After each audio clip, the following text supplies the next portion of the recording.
ಎಲ್ಲ ಮಕ್ಕಳಿಗೂ ನನ್ನ ನಮಸ್ಕಾರಗಳು. ನಾನು ಇನ್ನೊಂದು ವಿಶೇಷವಾದಂತಹ ಕಥೆಯೊಂದಿಗೆ ನಿಮ್ಮ ಮುಂದೆ ಬಂದಿದ್ದೇನೆ. ಕೇಳಿಸ್ತಾ ಇದ್ದೀರಾ ಇಲ್ವಾ? ಕೇಳಿಸ್ತಾ ಇದ್ದೀರಂತೆ. ಸರಿ, ಹಾಗಾದರೆ ನಾನು ಒಂದು ಚೆನ್ನಾಗಿರುವಂತಹ ಕತೆ ನಿಮಗಾಗಿ ಹೇಳ್ತೇನೆ, ಆಯಿತಾ? ಅಸ್ಸಾಂನಲ್ಲ ಒಂದು ಊರು, ಪಂಚೋರಿ ಅಂತ ಊರು. ಏನೂರು? ನಮ್ಮ ಸುತ್ತಮುತ್ತಲ ಊರಿನ ಹೆಸರೆಲ್ಲ ಹೇಳಿದರೆ ನಮಗೆ ಬೇಗ ಗೊತ್ತಾಗತ್ತೆ ಅಲ್ವಾ? ಇದೊಂದು ವಿಚಿತ್ರವಾಗಿದೆಯಲ್ಲ ಹೆಸರು, ಆದರೂ ಹೊಸ ಹೆಸರು. ಏನು ಹೇಳಿದೆ ನಾನು? ಪಂಚೋರಿ ಅಂತ ಒಂದು ಊರು. ಆ ಊರಿನಲ್ಲಿ ಒಬ್ಬ ತನ್ನ ಹೆಂಡತಿ ಮಕ್ಕಳ ಜೊತೆಗೆ ವಾಸವಾಗಿದ್ದ. ಅವನಿಗೆ ಒಬ್ಬ ಬೆಳೆದು ನಿಂತ ಒಬ್ಬ ಮಗ ಇದ್ದ. ಒಂದು 20-25 ವರ್ಷದ ಒಬ್ಬ ಮಗ.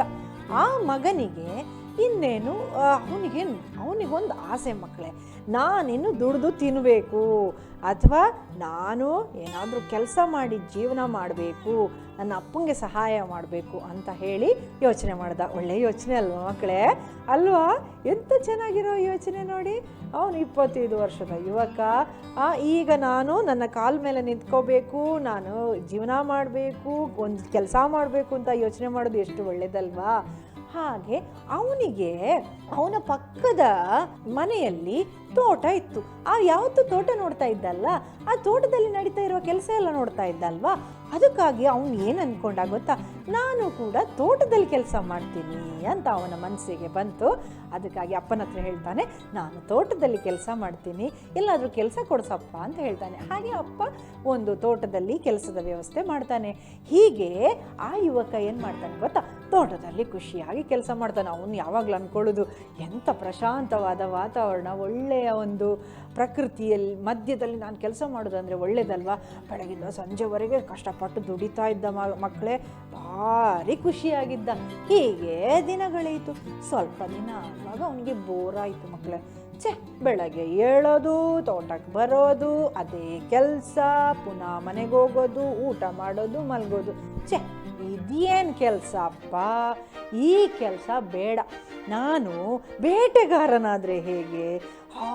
ಬೇಟೆಗಾರನಾದರೆ ಒಳ್ಳೆಯದು, ಒಳ್ಳೆ ಪ್ರಾಣಿಗಳನ್ನೆಲ್ಲ ತಂದು ನಾನು ಬೇಟೆಯಾಡಿ ತಂದರೆ ನನಗೆ ಒಳ್ಳೆ ದುಡ್ಡು ಬರುತ್ತೆ ಅಂತ ಯೋಚನೆ ಮಾಡಿ ಅಪ್ಪನ ಹತ್ರ ಹೇಳ್ತಾರೆ, ಅಪ್ಪ ನಾನು ತೋಟದ ಕೆಲಸ ಮಾಡಲ್ಲಪ್ಪ, ನಾನೀಗ ಬೇಟೆಗಾರನಾಗ್ತೇನೆ ಅಂತ ಹೇಳ್ತಾನೆ. ಬೇಟೆಗಾರನಾಗೋದೇನು ಸುಲಭದ ಕೆಲಸನ ಮಕ್ಕಳೇ? ಅಲ್ಲಪ್ಪ, ಕಷ್ಟ ಇದೆ. ಅದಕ್ಕೆ ಧೈರ್ಯ ಬೇಕು, ಒಳ್ಳೆ ತಂತ್ರ ಬೇಕು, ಮತ್ತು ಅದನ್ನು ಹಿಡಿಯುವಂತಹ ಚಾಣಾಕ್ಷತನ ಬೇಕು, ಬುದ್ಧಿವಂತಿಕೆ ಬೇಕು, ಎಲ್ಲ ಬೇಕು. ಒಂದು ದಿನ ನಾನು ಬೆಳಗ್ಗೆ ಎದ್ದು ನಾನು ಬೇಟೆಗಾರನಾಗ್ತೀನಿ ಅಂದರೆ ಆದೀತಾ? ಸರಿಯಪ್ಪ, ನೀನು ಬೇಟೆಗಾರನಾಗ್ತೀಯ, ಓಕೆ ಸರಿ ಅಂತ ಅಪ್ಪ ಅಂತಾನೆ. ಬೇಟೆಗಾರನ ಕೆಲಸವನ್ನು ಆರಂಭ ಮಾಡ್ತಾನೆ ಮಕ್ಕಳೇ. ಹೀಗೆ ಅವನು ಬೇಟೆಯಾಡಲಿಕ್ಕೆ ಕಾಡಿಗೆ ಹೋಗೋದು. ಬೆಳಗ್ಗೆ ಎದ್ದು ಅಮ್ಮ ಮಾಡಿಕೊಟ್ಟ ತಿಂಡಿಯನ್ನೆಲ್ಲ ತಿಂದ್ಕೊಂಡು ಬುತ್ತಿಯಲ್ಲಿ ಊಟ ಕಟ್ಕೊಂಡು ಕಾಡಿಗೆ ಹೋಗ್ತಾ ಇದ್ದ. ಬೇಟೆಯಾಡಿ ಏನೋ ಸಿಕ್ಕಿದ್ದನ್ನು ತಗೊಂಡು ಬರ್ತಾ ಇದ್ದ. ಹೀಗೆ ನಡೀತಾ ಇತ್ತು ಮಕ್ಕಳೇ. ಏನೋ ಅಲ್ಪ ಸ್ವಲ್ಪ ಪ್ರಾಣಿಗಳು ಸಿಗ್ತಾ ಇತ್ತು, ಅದನ್ನು ವ್ಯಾಪಾರ. ಅವನಿಗೆ ಬೋರ್ ಆಗಲಿಕ್ಕೆ ಆರಂಭ ಆಯಿತು ಸ್ವಲ್ಪ ದಿನ ಆದ ನಂತರ. ಈಗ ಅವನು ಯೋಚನೆ ಮಾಡ್ತಾನೆ, ಇದು ಒಂದು ಕೆಲಸನ, ಬೇಡ, ಬೇರೆ ಮಾಡೋಣ, ಇನ್ನೇನು ಮಾಡ್ಬೋದು ಅಂತ ಯೋಚನೆ ಮಾಡಿ ಆಚೆ ಮನೆ ಒಬ್ಬ ಮಾಮ ಇದ್ದಾರಲ್ಲ, ಅವರು ಮೀನು ಹಿಡಿತಾರೆ.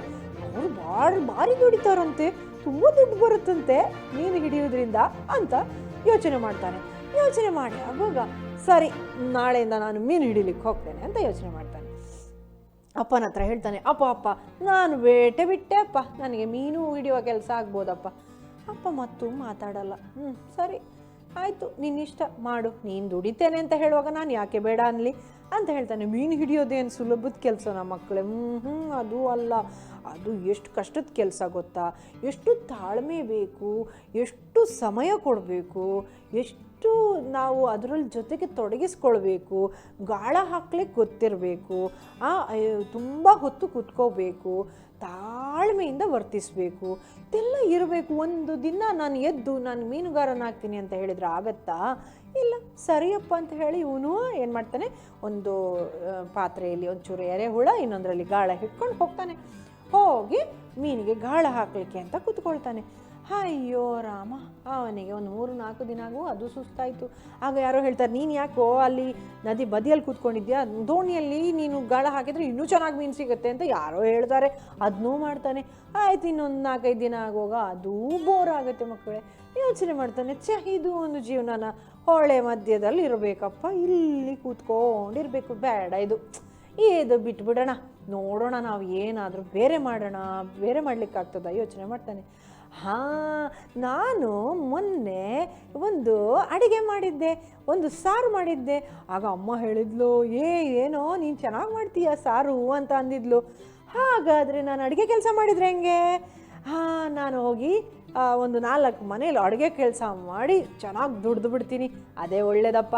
ನಾನು ಅಡುಗೆ ಮಾಡೋದು ಮೃಷ್ಟಾನವಾಗಿ ತಿನ್ಬೋದು, ಆರಾಮಾಗಿ ಇಡ್ಬೋದು ಅಂತ ಅಂದ್ಕೊಂಡು ಏನು ಮಾಡ್ತಾನೆ, ಅಡುಗೆ ಕೆಲಸ ಶುರು ಮಾಡ್ತಾನೆ.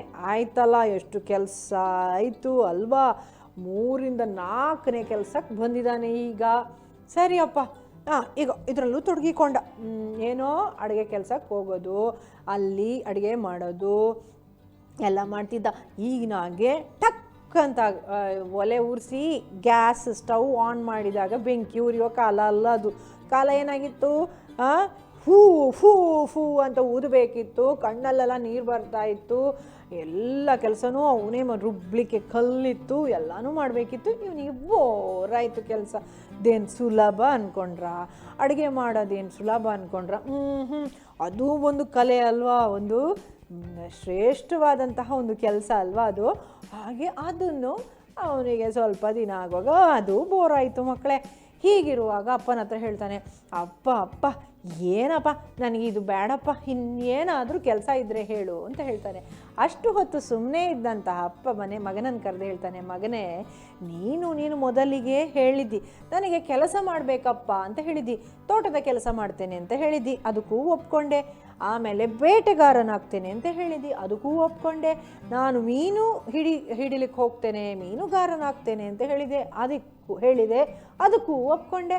ಅಡುಗೆಯನ್ನು ಮಾಡ್ತೇನೆ ಅಂತ ಹೇಳಿದೆ, ಅಡುಗೆ ಕೆಲಸಕ್ಕೆ ಹೋಗ್ತೇನೆ ಅಂತ ಹೇಳಿದೆ, ಅದಕ್ಕೂ ಒಪ್ಕೊಂಡೆ. ಸರಿ, ಯಾಕೆ ಒಪ್ಕೊಂಡೆ ಗೊತ್ತಾ? ಅದು ಎಲ್ಲವೂ ಒಳ್ಳೆ ಕೆಲಸನೇ. ಯಾವ ಕೆಲಸವೂ ಮಾಡುವುದಕ್ಕೆ ನೀನು ಆ ಕೆಲಸವನ್ನು ಹೇಗೆ ಹೇಳಿದ್ದಿ? ನನಗೆ ಕೆಲಸ ಮಾಡಬೇಕಪ್ಪ ಅಂತ ಹೇಳಿದ್ದೆ, ಅದಕ್ಕಾಗಿ ನನಗೆ ಖುಷಿ ಆಯಿತು, ಅದಕ್ಕೆ ನಾನೇನೇನು ಮಾಡಿದೆ, ಒಪ್ಕೊಂಡೆ. ಯಾವ ಕೆಲಸ ಆದರೂ ನಾವು ಶ್ರದ್ಧೆಯಿಂದ ಮಾಡಿದರೆ ಒಳ್ಳೆಯದು ಅಂತ ಹೇಳಿ ಒಪ್ಕೊಂಡೆ. ಅದು ಹಾಗಲ್ಲ ಮಗ. ಹೇಗೆ ಅಂತ ಹೇಳಿದ್ರೆ, ನೀನು ಯಾವುದೇ ಕೆಲಸವನ್ನು ಮಾಡು, ಆ ಕೆಲಸದಲ್ಲಿ ನಿನಗೆ ಶ್ರದ್ಧೆ ಇರಬೇಕು, ಆ ಕೆಲಸದಲ್ಲಿ ನಿನಗೆ ಕಾನ್ಸಂಟ್ರೇಷನ್ ಇರಬೇಕು, ಆ ಕೆಲಸದಲ್ಲಿ ನಿನಗೆ ಆಸಕ್ತಿ ಇರಬೇಕು, ಆ ಕೆಲಸದಲ್ಲಿ ನಿನಗೆ ಸಾಮರ್ಥ್ಯ ಇರಬೇಕು ಅಲ್ವಾ? ಹಾಗಿದ್ರೆ ಮಾತ್ರ ನೀನು ಯಶಸ್ವಿ ಆಗೋದು. ಒಮ್ಮೆ ಆ ಕೆಲಸ, ಒಮ್ಮೆ ಈ ಕೆಲಸ, ಒಮ್ಮೆ ಆ ಕೆಲಸ ಮಾಡಬಾರದು. ಆದ್ದರಿಂದ ಯಾವುದಾದ್ರೂ ಒಂದು ಕೆಲಸವನ್ನು ಸರಿಯಾಗಿ ನೀನು ಮಾಡು, ಆವಾಗ ನೀನು ಯಶಸ್ವಿ ಖಂಡಿತ ಆಗ್ತೀಯ. ಅದನ್ನು ಶ್ರದ್ಧೆ ಇಟ್ಟು ಮಾಡು ಮಗನೇ. ಅದಕ್ಕಾಗಿ ನಾನು ನಿನಗೆ ಗೊತ್ತಾಗಲಿ ಅಂತಲೇ ನಾನು ಇಷ್ಟು ದಿನ ಸುಮ್ಮನೆ ಇದ್ದೆ. ನಿನ್ನ ಕೆಲಸ ಮಾಡಲಿಕ್ಕೆ ಹೊರಟ ಆಸಕ್ತಿ ನನಗೆ ಏನೋ ಖುಷಿಯಾಗಿದೆ.